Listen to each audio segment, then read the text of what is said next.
भागवत में भगवान के एक असुर भक्त की कथा आती है जिसका नाम है वृत्रासुर। बड़ी अद्भुत और मंगलमयी कथा है। बड़े प्रेम और भाव और ध्यान से सब लोग सुने। पुरिया धनाश्री।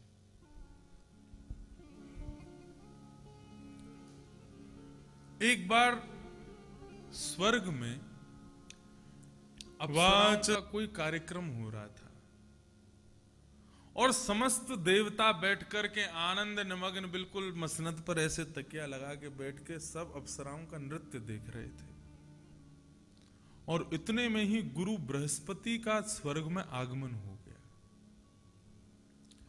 जैसे ही बृहस्पति को आते इंद्र ने देखा गुरु हैं, तो गुरु को देख करके उन्होंने ऐसे मुंह फेर लिया, कहीं अब ये और आ गए हैं, हमें इतना बढ़िया आनंद आ रहा है अप्सराओं का नृत्य देखने में, अब इनके लिए आसन दो, इनको बैठाओ, इनके पैर पूजो, इनके वो सब करना पड़ेगा। इसलिए ऐसा उन्होंने किया कि मैंने देखा ही नहीं कि आप आए हो। वो नृत्य देखने लगे।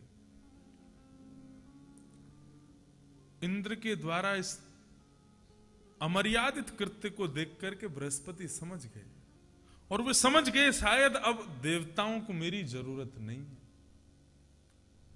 और बृहस्पति ने अपने गुरु पद का परित्याग कर दिया और वे अंतर ध्यान हो गए, अदृश्य हो गए। देवता और अच्छा एक बात बताइए, हम गुरु क्यों बनाते हैं? गुरु बनाने का तात्पर्य क्या है? जो गुरु दीक्षा मंत्र ब्रह्म संबंध आदि लोग लेते हैं उसका तात्पर्य क्या है? गुरु की दो प्रणाली होती हैं। एक प्रणाली तो होती है कि आप सत्संग सुनो और गुरु ने जो जो कहा है उसको अपने जीवन में उतारो। ये एक गुरु परंपरा है जो अभी हम आप सब लोग कर रहे हैं। 4 घंटे के लिए ही आपको केवल मेरे प्रति गुरु भाव रखना है और वो रखना ही पड़ेगा। यदि आपने वो नहीं रखा तो आप मेरी कही गई बात पर विश्वास नहीं करोगे।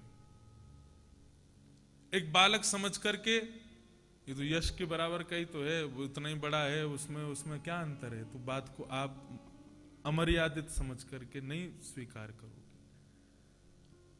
तो इसलिए 4 घंटे के लिए आपको गुरु बुद्धि रखनी पड़ेगी, उसके बाद भले ही मत रखो। ये है एक गुरु प्रणाली। पूरी दुनिया को मैं कथा सुना सकता हूं, लेकिन एक व्यक्ति है उसको मैं कभी कथा नहीं सुना सकता। सुना तो दूंगा, वो समझेंगे कभी नहीं। मेरी मां। यही बात हमारे पूज्य पिताजी कहते हैं। पूरी दुनिया उनकी प्रशंसा करती, वो अपनी मां से जाके कहते, मैया कथा कैसी लगी? बोले किड़बिड़ किड़बिड़ करके कछु बोल जाए, मुझको समझ में तो आवे ना है।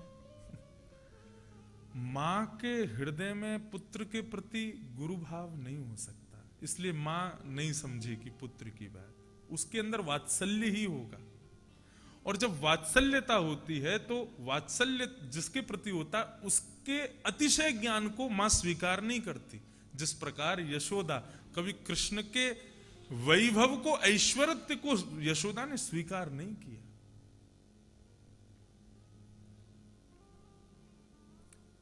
गर्गाचार्य जी महाराज आए, आकर के नामकरण संस्कार करने लगे तो उन्होंने यशोदा मैया से कहा, मैया, बोले हाँ, ये तुम्हारा जो बेटा है ना, बोले हाँ, इसका एक गुण है क्या? अब वो जैसी बोलने वाले थे साक्षात पर ब्रह्म है, तो भगवान ने इशारा कर दिया, बोले बिल्कुल बताना नहीं मैया को, यदि तुमने बता दिया मैं ईश्वर हूं तो ये मुझे बच्चा कम और भगवान ज्यादा मानेगी और जो वात्सल्य प्रेम इनका है वो सब खत्म हो जाएगा। मुझे कहीं मंदिर में छोड़ आएंगी जाके, बोले तुम भगवान हो, मंदिर में रहो, नहीं जाना। तो वे पलट गए, उन्होंने कहा नारायण समो गुणई। ये नारायण तो नहीं है लेकिन नारायण के समान गुण इसके अंदर है।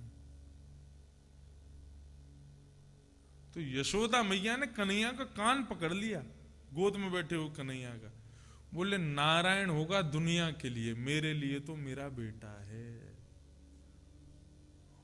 और मैंने ऐसा सुना ही नहीं है कि ये नारायण के समान है। मुझे ये बात सुननी ही नहीं है कि ये क्योंकि जिसको देखो वो यही कहता है इसने पूतना मारी, बकासुर, धेनुकासुर, अगासुर मारे, ये मैया कोई दैव है। मैं नहीं स्वीकार कर सकती इसको कि ये देव है, ये मेरा बेटा है, मेरा पुत्र है। श्रीनाथ स्वरूप कैसे प्रकट हुआ, सुनिए। भगवान को इस रूप में देखा, पंढरपुर में जाओगे भगवान को इस रूप में देखा। ये कौन सा स्वरूप है? नजरें नीचे, एक हाथ कमर पर, एक भुजा ऊपर उठी हुई है। सुनो, इंद्र के हुए मान को दूर करने के लिए जब 7 कोस लंबे चौड़े गिरिराज पर्वत को श्री कृष्ण ने अपनी इकन्नी उंगली पर धारण किया, समस्त ब्रजवासी वहां उस पर्वत के नीचे खड़े हैं। भगवान के सबसे सन्निकट खड़ी है मैया यशोदा, और उसको इस बात को विश्वास करने में बहुत कठिनाई हो रही है कि मेरे पुत्र ने इतना बड़ा पर्वत कैसे उठा लिया। उसको चिंता है कि कहीं मेरा बेटा ईश्वर तो नहीं है, भगवान तो नहीं है। और बार बार मां का वात्सल्य भाव ये प्रकट होकर के कहने का भाव करता है कि नहीं नहीं, ये ईश्वर नहीं है, ये तो मेरो लाला है, ये ईश्वर नहीं है, ये तो मेरो लाला है। लेकिन जब भी ठाकुर जी की उंगली की ओर देखती है और मुखमंडल को देखती है तो कभी कभी भाव उत्पन्न हो जाता है कि ये ईश्वर है।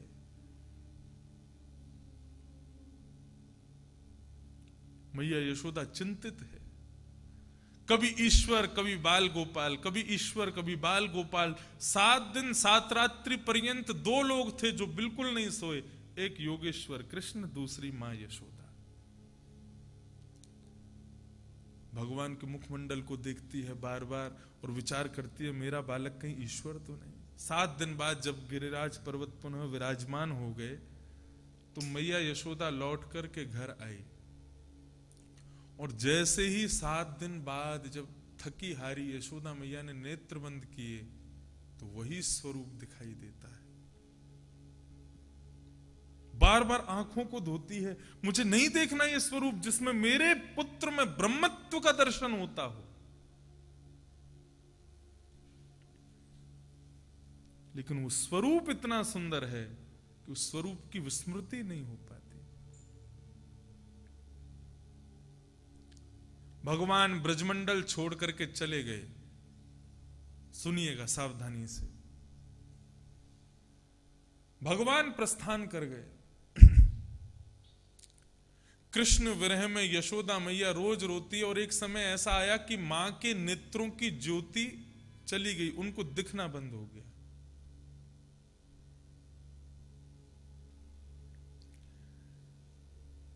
भागवत के अनुसार 150 वर्ष बाद कुरुक्षेत्र में सूर्य ग्रहण के समय पर भगवान मैया यशोदा से मिले।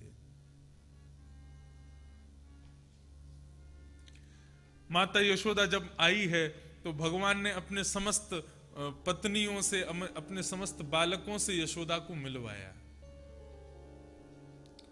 और सब लोगों से मिलने के बाद में यशोदा जी और कन्हैया दोनों एकांत में बैठे हैं। भगवान कहते हैं सब लोग जाओ, मुझे मां से कुछ बात करनी है। मैया बैठी है कन्हैया के पास, और कन्हैया मैया से एक प्रश्न करते हैं, मां मुझे तुझसे एक प्रश्न करना है, तू अगर कहे तो मैं कहूं। बोले बोल।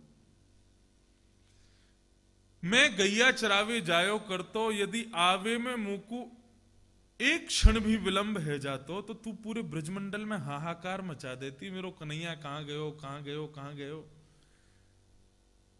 काली नाग को मारने के लिए यमुना में प्रवेश किया तो मूर्छित हो गई मेरे विरह में। इतना प्रेम करने वाली यशोदा मां जो मेरे बगैर एक क्षण भी नहीं जी सकती, आज 150 वर्ष हो गए, आप जीवित कैसे हो, मुझे ये बताओ। मैंने तो सोचा था कि मां का प्रेम मेरे बगैर आप रह ही नहीं पाओगे। मैं तो रोता था, उद्धव से, अक्रूर से, मां देवकी से, वसुदेव से, सबसे कहता था कि यशोदा मेरे विरह में प्राण त्याग देगी। मुझे खुशी है कि आज आप मेरे पास बैठी हो, लेकिन मैं ये प्रश्न करना चाहता हूं कि मेरे वियोग में आप जीवित कैसे हो।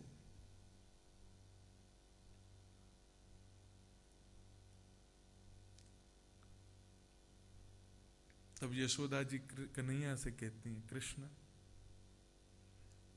तुम जानना चाहते हो मैं जीवित क्यों हूं? बोले हाँ। बोले जिस दिन तुम ब्रजमंडल छोड़ करके गए थे मेरे प्राण उसी दिन निकल जाते, लेकिन मेरे चित्त में एक छवि है तुम्हारी। जब जब नेत्र बंद करती हूं तब तब वो छवि मेरे भीतर आती है और मुझे आभास कराती है कि तू मेरे पास है। अब तो बैरनी मेरे नेत्रों की ज्योति भी चली गई, अब तो 24 घंटे वो छवि मेरे सामने दिखती रहती है। ठाकुर जी बोले मुझे वो छवि देखनी है। कौन सी छवि है जिसकी वजह से अभी तक तेरे प्राण अटके हुए हैं? तब मैया ने कन्हैया को अपने हृदय से लगाया, और जैसे ही हृदय से हृदय मिला, ठाकुर जी ने नेत्र बंद किए तो एक बाहु उर्ध बाहु ऊपर उठी हुई है, दूसरी भुजा कमर पर है, नेत्र नीचे हैं। परब्रह्म के रूप में भी वो स्वरूप है और ग्वाल बाल कृष्ण के रूप में भी वो स्वरूप है। ये श्रीनाथ स्वरूप ठाकुर जी के हृदय में आ गया। भगवान ने अपना वो स्वरूप देखा, और वो स्वरूप देख करके स्वयं श्री कृष्ण के नेत्र सजल हो गए। इतना सुंदर स्वरूप। यशोदा बोली इस स्वरूप के कारण मैं आज तक जीवित हूं, नहीं तो जिस दिन मेरो लाला ब्रज छोड़ के गयो वही दिन मेरे प्राण निकल जाते, लेकिन ये स्वरूप मेरे हृदय में है, इसको देखते देखते मैं आज तक जीवित हूं। ठाकुर जी ने मैया के चरण पखारे, और जब कलयुग प्रारंभ हुआ, गिरिराज पर्वत की महिमा लोग भूल गए। भगवान बोले इस गिरिराज की मैंने पूजा की और लोग इस पर चढ़ करके मलमूत्र आदि त्याग कर रहे हैं, इसकी महिमा को भूल गए। तब भगवान ने सोचा क्या करें, कलयुग में तो कल की अवतार अभी बहुत समय है। तब आज से 550 वर्ष पहले इसी गिरिराज पर्वत से भगवान ने यशोदा मैया का जो हृदय का स्वरूप था उस स्वरूप को प्रकट किया। वही श्रीनाथ जी, वही श्रीनाथ स्वरूप है। ये वो स्वरूप है जो यशोदा मैया के हृदय में विराजता है।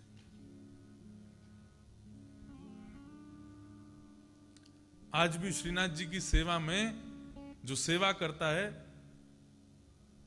अभी जन्मोत्सव वाले दिन जब आरती में करूंगा ठाकुर जी की 15 जनवरी को, तो मैं तो इतना नहीं करता, लेकिन भाव ये होता है कि मुझे पूरा यशोदा जी ही बनना पड़ेगा।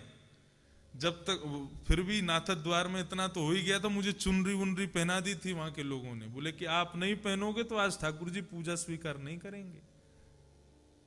बोले ये केवल और केवल यशोदा की सेवा स्वीकार करते हैं, इसलिए सेवा करने वाले को मन में भाव रखना पड़ता है कि मैं यशोदा हूं, तब सेवा लेते हैं।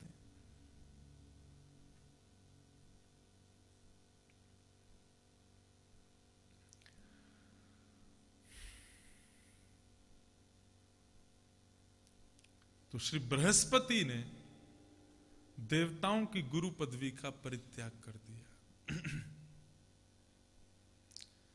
देवता सब मारे मारे फिर रहे हैं, गुरु बृहस्पति कहां चले गए? दैत्यों को पता चला कि अब देवता गुरु विहीन हो गए हैं, उन्होंने स्वर्ग पर चढ़ाई कर दी। क्योंकि गुरु जो थे वे गुरु बल बढ़ाते थे। मैं एक बात अधूरी छोड़ दी कि गुरु क्यों बनाना चाहिए।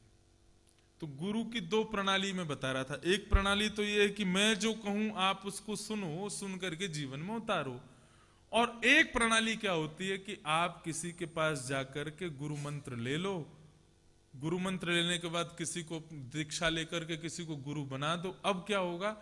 बोले गुरु जो भी करेंगे, जितना भी भजन करेंगे, जितनी भी तपस्या करेंगे, उसका 50% मुझको मिलता रहेगा। अब मुझे ज्यादा परिश्रम करने की जरूरत नहीं है, मेरे गुरु जी के ही कृत्यों से मैं प्रसन्न रहूंगा। ये होता है गुरु दीक्षा का भाव। लेकिन जब तक गुरु से दिशा नहीं लोगे तब तक दीक्षा का कोई अभिप्राय नहीं है। जब तक गुरु की दिशानुदेश, कल रात्रि आप बता रहे थे कि स्वामी राम सुखदास जी महाराज कहते थे कि मैं तो चला जाऊंगा लेकिन गीता तो हमेशा रहेगी, कि गुरु गीता को बनाओ। इसीलिए कहा कृष्णम वंदे जगत गुरुम। क्यों? क्योंकि हम सब गुरु तो चले जाएंगे, लेकिन उनकी वाणी रूपी गुरु, मेरा जन्म नहीं हुआ था तब भी भागवत जी थी, आज मैं 24 वर्ष का हूं, भागवत जी आज भी हैं, मेरी मृत्यु के बाद भागवत जी रहेंगी, भागवत जी को कोई कुछ नहीं कह सकता। तो गुरु कौन है? ये गुरु है। दिशा गुरु होती है। जब तक दिशा गुरु नहीं बनी है, जब तक वाणी की दिशा गुरु नहीं बनी, तब तक दीक्षा गुरु बनाने का कोई अभिप्राय नहीं हो सकता। मुझसे एक बार एक व्यक्ति बोला, महाराज जी हमारे गुरुजी ने ऐसा कृत्य किया, वो जेल चले गए। कई गुरु बैठे हैं जेल में, क्या करें अब हम? मैंने कहा आपने शरीर को गुरु माना होगा तो जेल में लगेंगे, वाणी को गुरु माना होगा तो आज भी वाणी से गुरु तो है आपके पास। शरीर को गुरु मत मानो, रूप को गुरु मत मानो, उसके पहनाव उड़ाव को गुरु मत मानो, उसकी वाणी गुरु है, उसके शब्द गुरु हैं। मुझे माला पहनने का अधिकार कब प्राप्त हुआ? जब मेरे शब्द से आप प्रभावित हुए। यदि मेरे शब्दों में वो रस नहीं होता तो मुझे माला कौन पहनाता, मुझे तिलक कौन करता, मुझे दक्षिणा कौन देता? ये वाणी का ही तो प्रभाव है। गुरु कौन है? शरीर नहीं, वाणी गुरु होती है।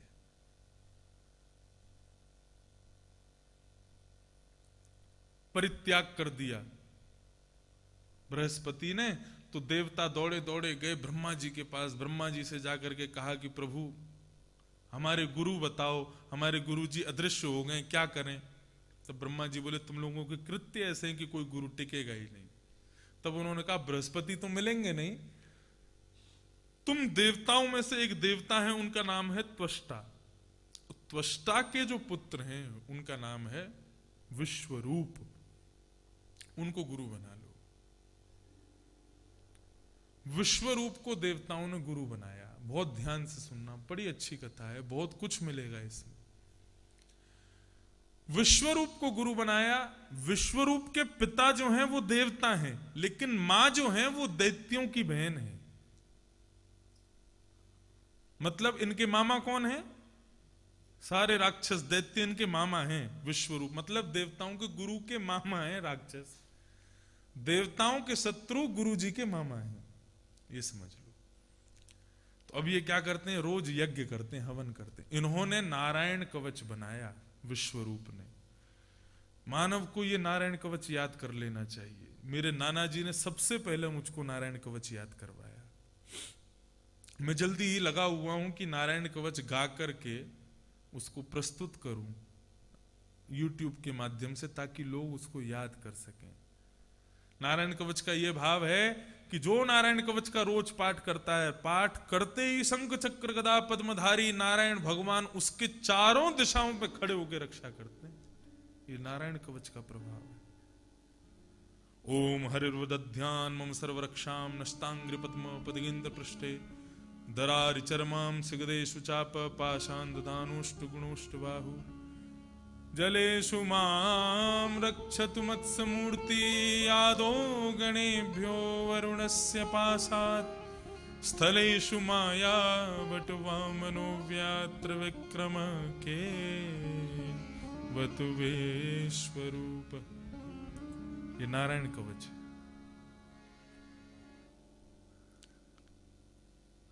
मैं ज्यादा नियम वाला व्यक्ति नहीं हूं कि सुबह उठ करके ये करूं वो मैं, लेकिन नारायण कवच रोज करता हूं। कथा में बैठती सबसे पहले नारायण कवच। ये नारायण कवच याद कर लीजिए, बहुत अद्भुत है। देवताओं की रक्षा हुई इससे। विश्वरूप ने नारायण कवच याद करा दिया इंद्र को। लोग क्या करते हैं? कंठी में, वो गले में ताबीज के रूप में नारायण कवच पहनते हैं। नारायण कवच भोजपत्र पर लिखा जाए। किस दिन लिखा जाए? जिस दिन सूर्य ग्रहण पड़े, और ग्रहण के बीच में नारायण कवच लिखा जाए, और कोई वैदज्ञ ब्राह्मण, त्रिकाल संध्या ब्राह्मण उस भोजपत्र को अभिमंत्रित करके ताबीज में डाल के देवे तो लोग गले में पहनते हैं। लेकिन मेरा मानना ऐसा है, कंठ में ताबीज वो पहनते हैं जिनको चीजें याद नहीं होती।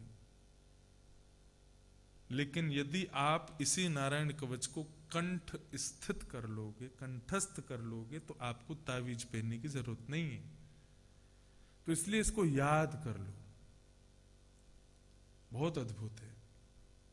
और आप लिख भी सकते हैं, श्रीमद् भागवत के षष्ठम स्कंद का जो अष्टम अध्याय है वो पूरा नारायण कवच है, और पूर्ण रूपेण नारायण कवच शुरू होता है 12वें श्लोक से लेकर के 34वें श्लोक तक। श्रीमद् भागवत षष्ठम स्कंद, छठवां स्कंद और 8वें अध्याय का 12 से 34 ये नारायण कवच है। इसको याद कर लीजिए, अपने घर में भागवत की टीका ले आइए। वैसे भागवत, एक माता जी मुझसे पूछ रही थी घर में महाभारत और भागवत नहीं रखते। एक बार मुझे किसी ने बोला महाभारत रखने से युद्ध हो जाता है। वाह, जिस महाभारत में गीता जी विद्यमान है, जिस महाभारत से युद्ध जीत गए पांडव, उसको घर में रखने से युद्ध हो जाएगा? ये अद्भुत है। अरे ये ग्रंथ है, ये शब्द नहीं है, साक्षात कृष्ण है। हमारे घर में तो रोजी रोटी भागवत से चलती है। आज तक कभी लड़ाई नहीं हुई, कभी युद्ध बाण बाण हम पे तो बरसे नहीं आज तक। हमारे घर में महाभारत रामायण सब रखी है। ऐसे ही कोई कह रहा था एक बार मुझसे, बोले महाराज जी ये शादी में गुण मिलाते हैं ना लड़का लड़की की, ये नहीं मिलानी चाहिए। मैंने की क्यों? बोले राम जी के सीता के कितने गुण मिले थे? 36 के 36 गुण मिल गए तो वनवास हो गया उनको। मैंने की वाह भाई, लोगों की सोच कहीं में जा सकती है। तो ये काल्पनिक बातों पर ज्यादा विश्वास मत किया कीजिए। महाभारत घर में आ गई ना जिस दिन, उस दिन घर के सारे क्लेश खत्म हो जाएंगे। भागवत जिस दिन घर में आ गई, ये मत सोचना कोई ग्रंथ पोथी लेके आए हो, स्वयं कृष्ण आए हैं, ये विचार कीजिएगा। तो इसको याद कीजिए, नारायण कवच को। नारायण कवच दिया, देवताओं की रक्षा हो गई, सारे दैत्य हार गए। एक दिन इंद्र के मन में विचार हुआ, मैं जाकर के अपने गुरुजी को देखूं तो सही कैसा मेरा भजन वजन सब ठीक चल रहा है कि नहीं। तो यहां विश्वरूप के पास उनके मामा जी बैठे थे, मतलब सब दैत्य बैठे थे। बोले आजकल हमने सुना है तुम देवताओं के गुरु बन गए हो। बोले हाँ मामा जी बन तो गया हूं। बोले थोड़ा हम पर भी ध्यान रखा करो, तुम्हारी माता जी हमारी बहन है। बोले जी मामा। तो मातृ मोह में आकर के विश्वरूप ने गलत किया, शिष्य द्रोह किया। क्या किया?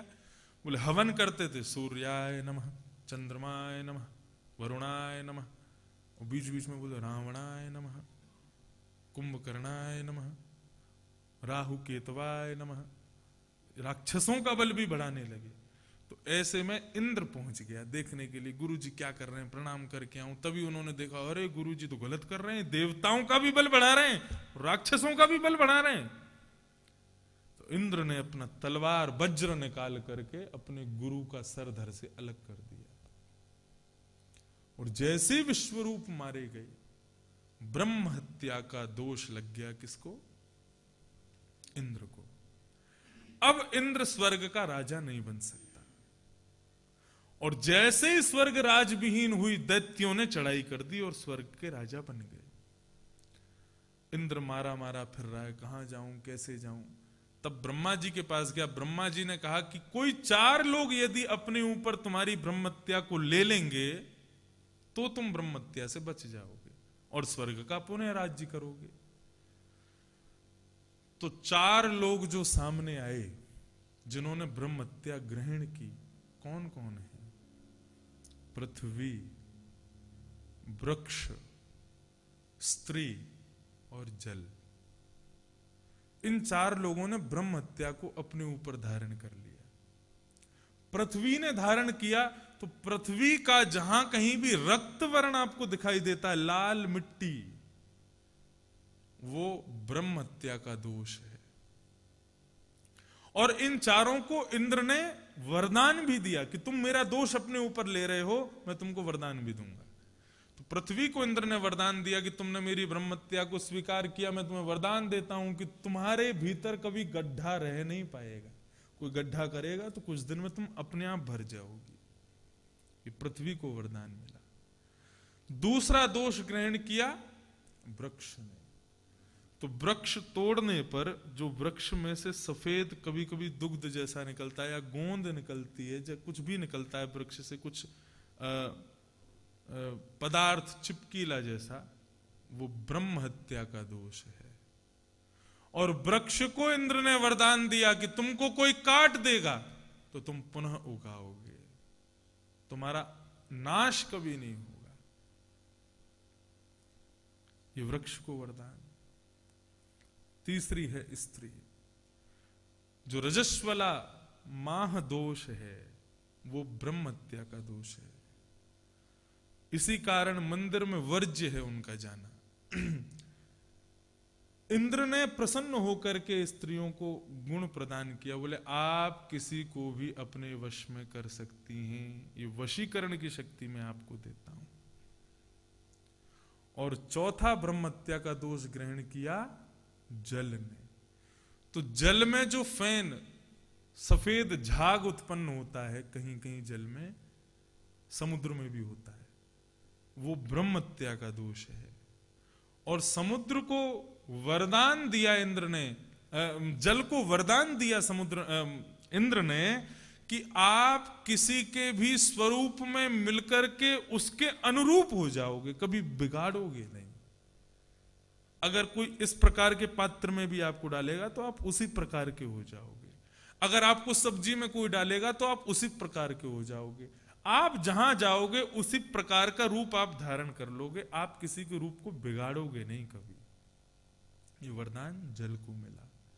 तो ये 4 ब्रह्म हत्या ग्रहण करने वाले लोग, और इनको 4 वरदान दिए इंद्र ने। इंद्र पुनः राजा बन गया स्वर्ग का। पुनः राजा जैसे ही बना तो त्वष्टा, जिनका बेटा था विश्वरूप, वो गुस्सा हो गए, मेरे बेटे को मार दिया इसने, ये समझता क्या है, मैं इसको जीवित नहीं छोड़ूंगा और मैं यज्ञ से एक ऐसा पुत्र उत्पन्न करूंगा जो इसको मार देगा, इंद्र का वध करेगा। तब उन्होंने यज्ञ किया और यज्ञ में उन्होंने श्लोक का गायन किया कि इंद्र को मारने वाला पुत्र हो। लेकिन श्लोक में थोड़ी सी किसी अनुस्वार की गलती होने के कारण इंद्र का शत्रु तो हुआ, लेकिन इंद्र को मारने वाला नहीं, इंद्र से मरने वाला बेटा हुआ। उसका नाम क्या हुआ? वृत्रासुर। यज्ञ से प्रकट हुआ वृत्रासुर। विशाल विकराल वृत्रासुर जब प्रकट हुआ तो देवताओं के ऊपर उसने आक्रमण कर दिया। देवता दौड़े दौड़े ब्रह्मा के पास गए। वही रहेंगे जब देवताओं के पास गए, देवता ब्रह्मा के पास गए, तब ब्रह्मा ने जाकर के कहा कि भाई मैं तुम्हारी रक्षा नहीं कर पाऊंगा, तुम विष्णु के पास जाओ। विष्णु के पास गए, तब विष्णु ने कहा देखो ये यज्ञ से प्रकट हुआ है और यज्ञ मेरा स्वरूप है, तो मेरा पुत्र हुआ, इससे मैं तुम्हारी रक्षा नहीं कर पाऊंगा। तो बोले कैसे बचें? बोले दधीची मुनि हैं, दधीच मुनि, उनकी हड्डी जो है वो वज्र के समान है।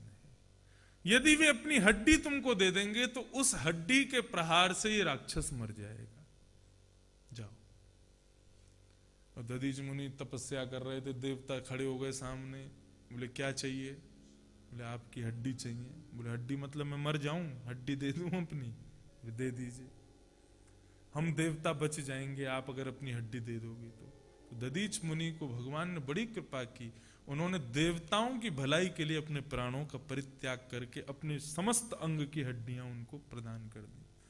और उन हड्डियों से वज्र बनवा करके समस्त 33 करोड़ देवताओं ने हाथ में धारण कर लिया और युद्ध करने के लिए पहुंच गए। किससे?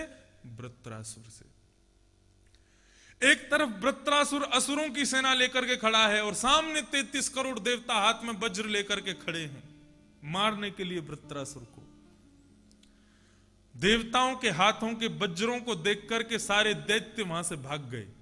बोले हम नहीं लड़ेंगे, ये मार देंगे सबको, इनके हाथ के वज्र देख रहे हो, दधीच मुनि की तपस्या का बल है ये एक प्रहार में हमारा वध कर देंगे। तो यहां पर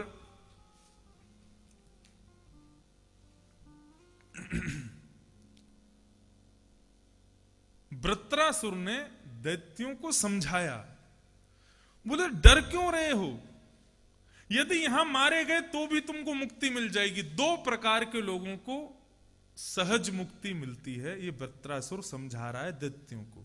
क्या कह रहे हैं? द्वौ सम्मता विह मृत्यु दुरापै यद ब्रह्म संधारणया जितासु कलेवरम योगरतो विजाहत यद्ग्रण वीर निवृत्त। क्या कह रहे हैं? दो प्रकार के लोगों को मुक्ति मिलती है।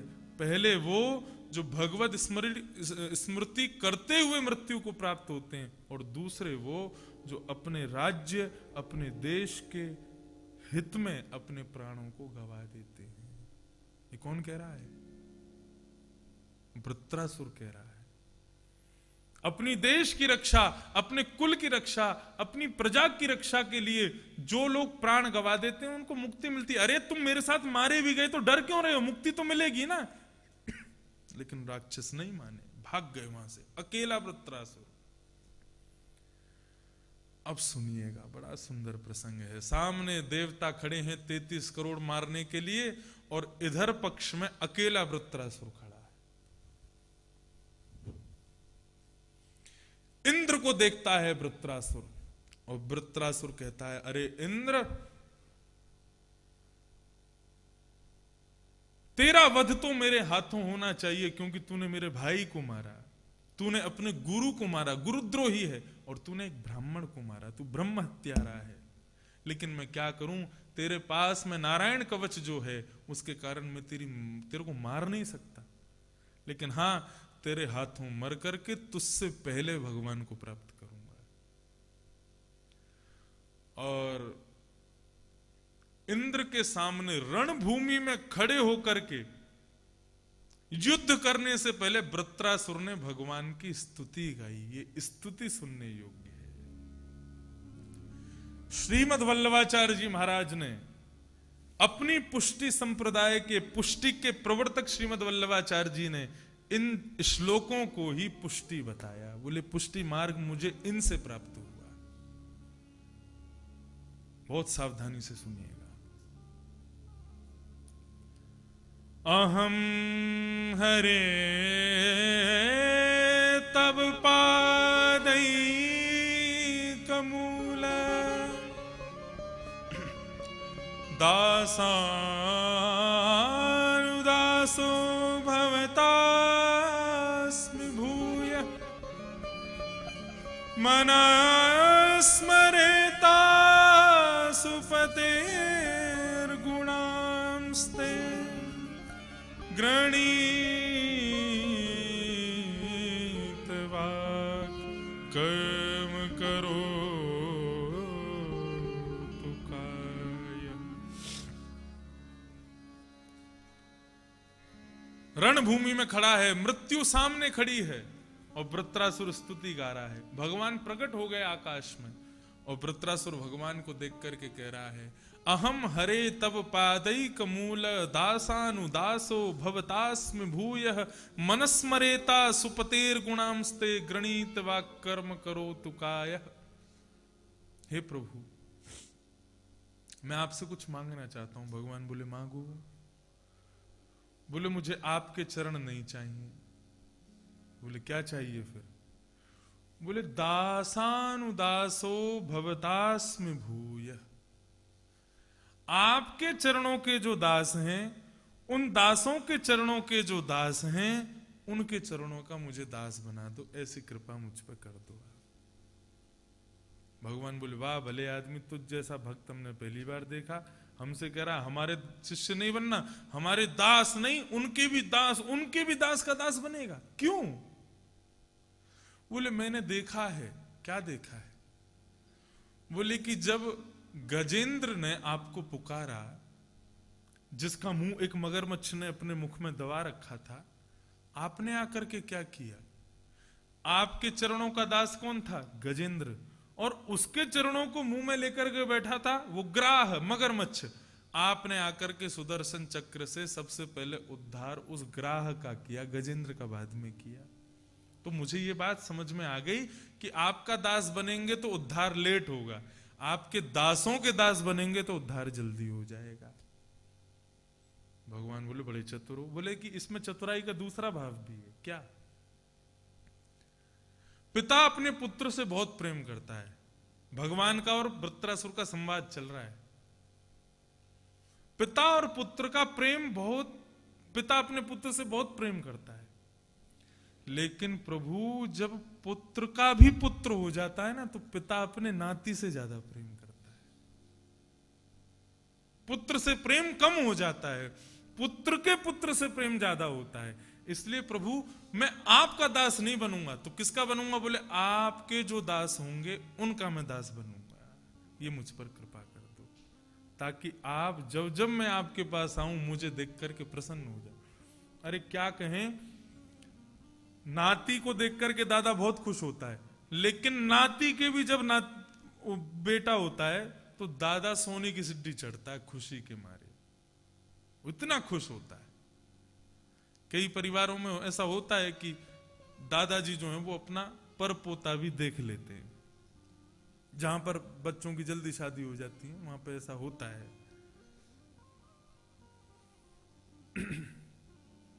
तो इसी प्रकार प्रभु मैं आपका दास नहीं बनना चाहता। दासानुदासो भवदास में भूयः, दासों के दासों का दास मुझको बना दो, ऐसी मुझ पर कृपा कर दो। और प्रभु मैं आपके दासों के दासों का दास। अच्छा, ये दासों के दासों का दास, इसका तात्पर्य एक और है। क्या? मुझे आपका संयोग नहीं चाहिए, मुझे आपका वियोग चाहिए। मुझे आपका संयोग नहीं चाहिए। क्या मांगता है दूसरे श्लोक में? इतना सुंदर भाव। बोले प्रभु मेरी इस स्तुति से प्रसन्न होकर के आपसे मैं कुछ मांगना चाहता हूं। भगवान बोले क्या चाहिए? ब्रह्मा की पदवी, विष्णु शंकर की पदवी, इंद्र की पदवी, क्या चाहिए तेरे को? बोले सुन लो क्या चाहिए। नानाकपृष्ठं न च पारमेष्ठं न रसाधिपत्यं न सार्वभौमम् न योग सिद्धि अपुनर्भवं वा समञ्जसत्वा विरहैकांक्षे।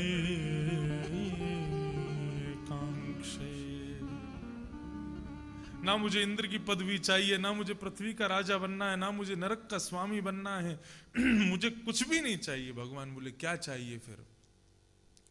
बोले ऐसी कृपा कर दो कि आपसे मेरा विरह हो जाए। मतलब मैं आपकी याद में तड़पूं, आप मुझे मिलना मत, मैं तड़पता रहूं, आपको पाने के लिए विलखता रहूं, ऐसी स्थिति मुझको चाहिए।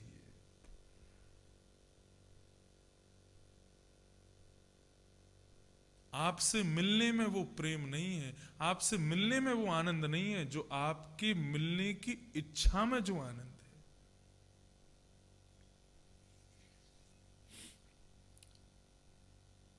प्रेमी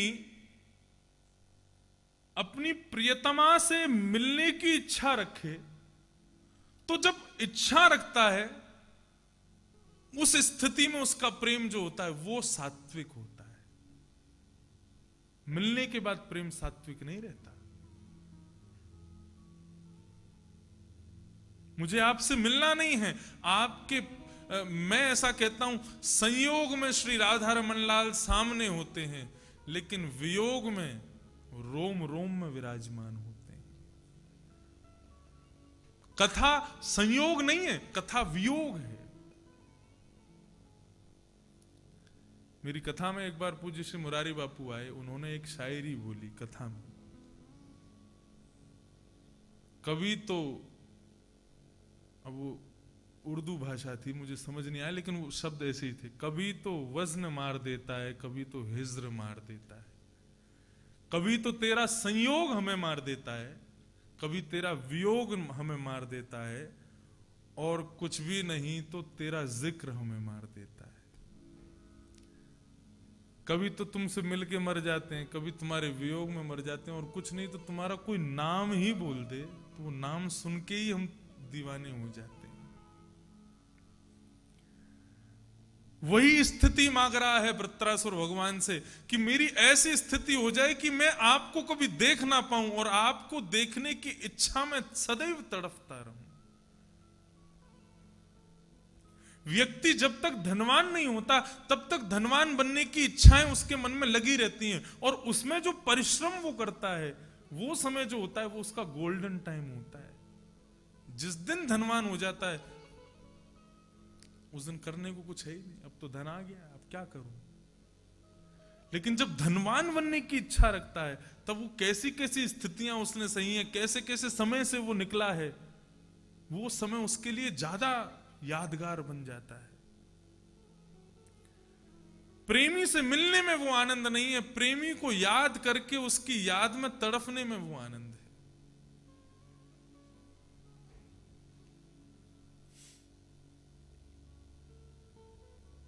मैं कैसे तड़पना चाहता हूं आपसे मिलने के लिए, तीसरे श्लोक में वृत्रासुर कह रहा है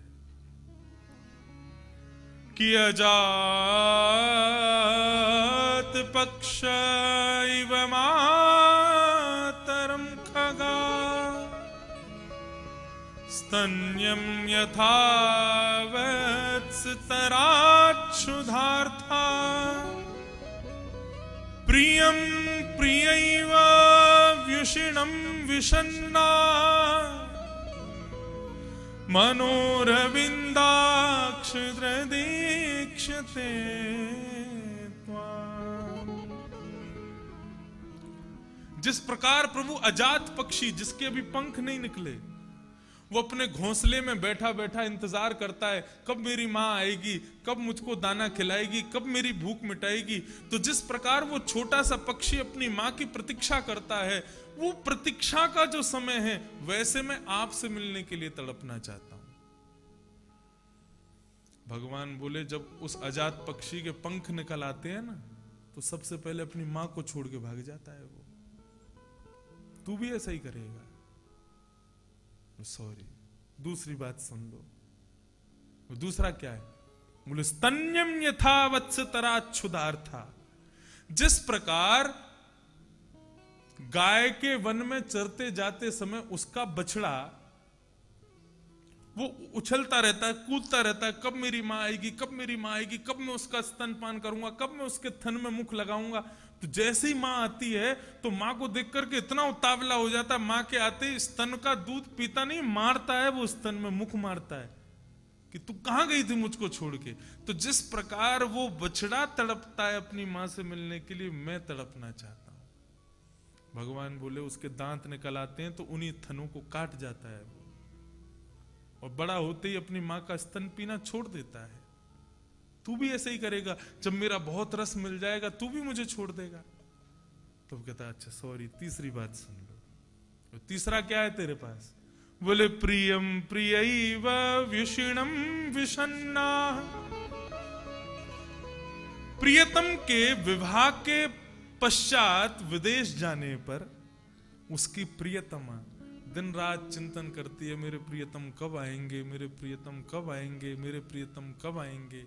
तो जिस प्रकार वो प्रियसी अपने प्रियतम के चिंतन में लगी रहती है, मैं वैसे ही आपको प्रियतम मान करके आपके चिंतन में लगा रहना चाहता हूं। ये कौन है? ये वृत्रासुर है, ये व्रत भक्त नहीं है, लेकिन मैं इसको व्रत भक्त ही बोलता हूं। ये असुर कहां से है? इतना बड़ा भक्त भगवान का। अरे कहां तक कहें, उसकी स्तुति को सुनकर के सामने खड़े हुए इंद्र ने भी अपने शस्त्र छोड़ दिए। और क्या कहता है? अहो दानव सिद्धोसी यस्य ते मतरीदृशी भक्त सर्वात्मनात्मानं श्रुहिदं जगदीश्वरम। अरे तुमको दानव किसने बोला? तुम तो भक्तों के अग्रगण्य हो, स्वामी हो।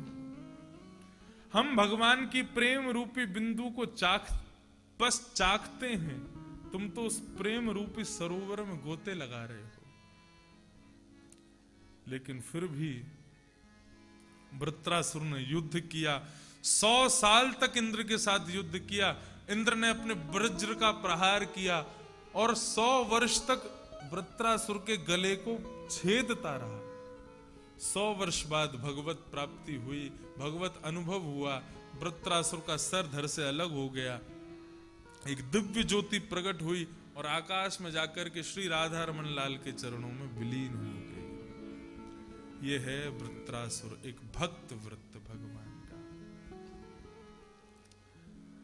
हमारे पूज्य पिताजी महाराज एक भाव गाते हैं कथा में, दाता तेरा मेरा प्यार कभी ना बदले, दाता तेरा मेरा प्यार कभी ना बदले, दाता तेरा मेरा प्यार कभी ना बदले, दाता तेरा मेरा प्यार कभी ना बदले, दाता मेरा ये विचार कभी ना बदले, दाता मेरा ये विचार कभी ना बदले, दाता मेरा ये विचार कभी ना बदले,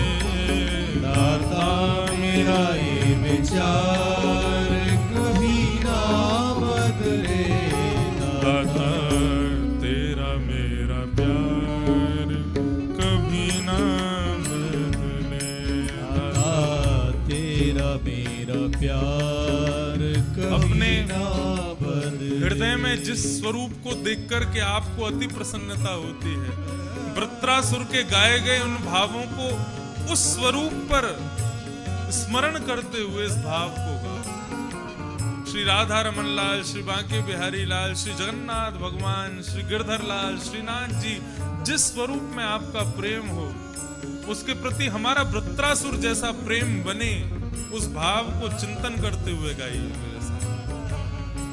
दाता तेरा मेरा प्यार कभी ना बदले, दाता तेरा मेरा प्यार कभी ना बदले,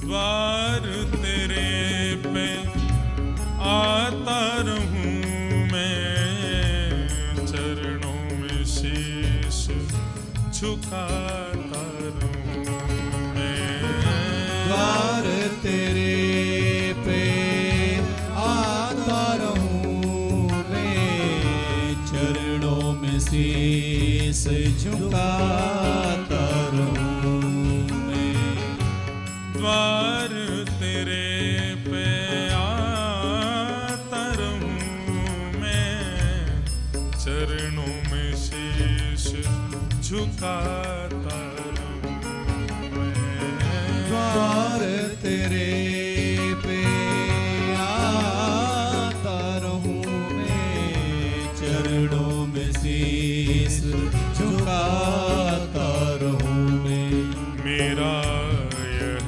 व्यवहार कभी ना बदले, मेरा यह व्यवहार कभी ना बदले, दाता मेरा ये विचार कभी ना बदले, दाता मेरा ये विचार कभी ना बदले, दाता मेरा ये विचार कभी ना बदले, दाता मेरा ये विचार कभी ना बदले, दाता तेरा मेरा प्यार कभी ना बदले, दाता तेरा मेरा प्यार कभी ना बदले, दाता तेरा मेरा प्यार कभी ना बदले, दाता तेरा मेरा प्यार कभी ना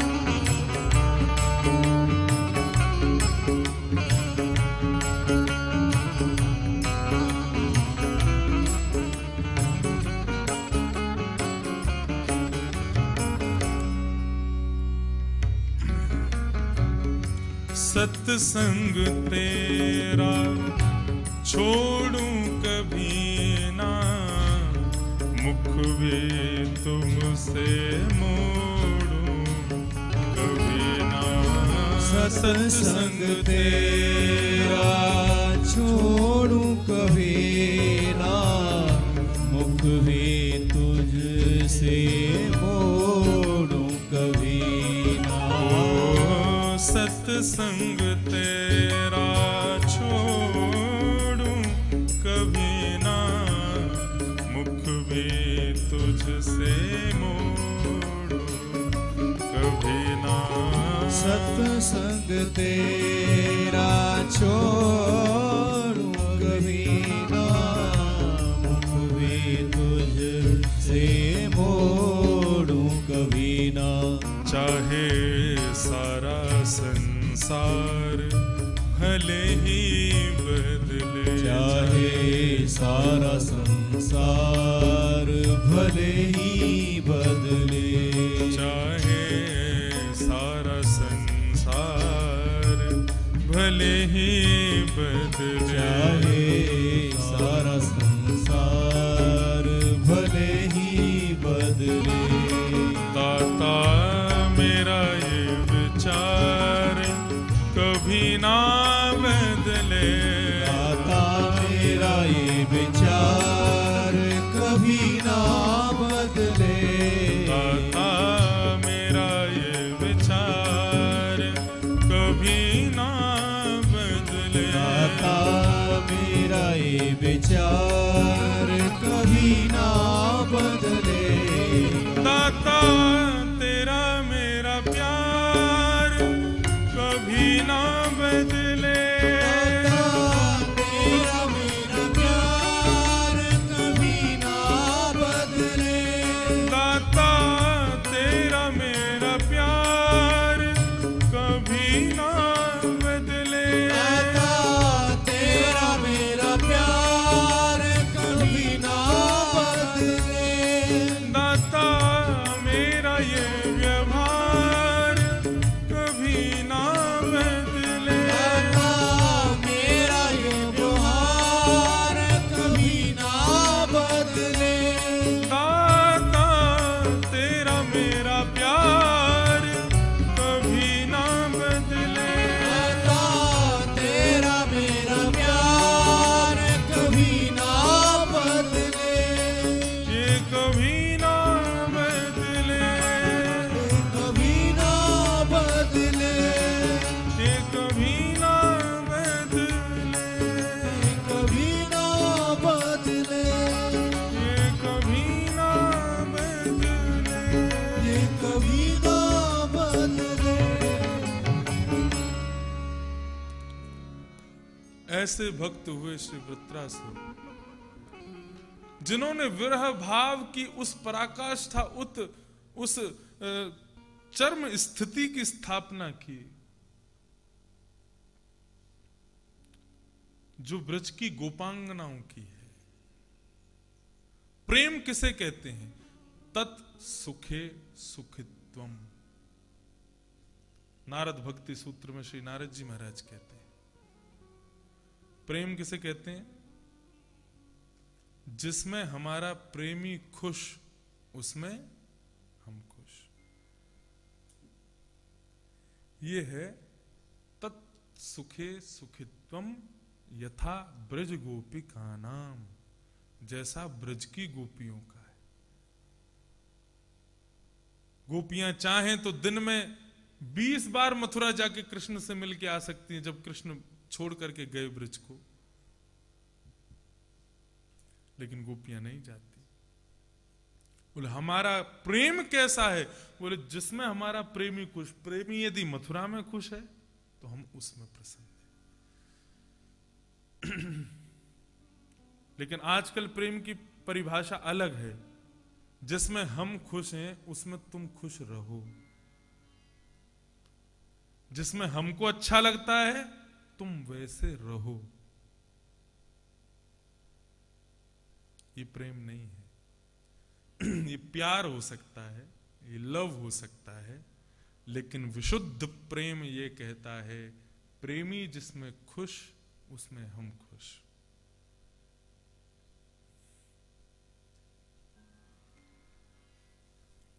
वृत्रासुर की मंगलमय स्तुति का गान श्रवण किया